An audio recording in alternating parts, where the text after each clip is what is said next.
Hello. You are watching Rahmat English Research Center. Here, you will find easy ways to learn and understand English. Our goal is to strengthen your English skills. So, let's get started. Question 3.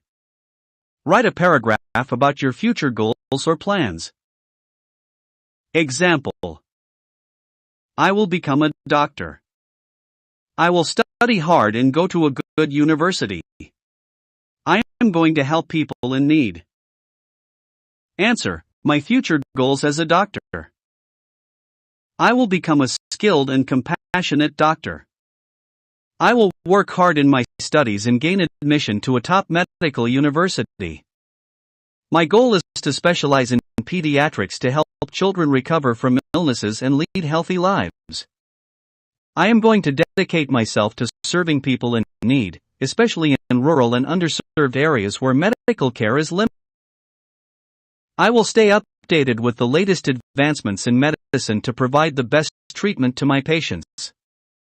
My dream is to make a difference in people's lives and contribute to the well-being of society through my work as a doctor. If you like this video, please like, share, and don't forget to subscribe to our channel Rahmat English Research Center. Do share your feedback and suggestions in the comments. Thank you.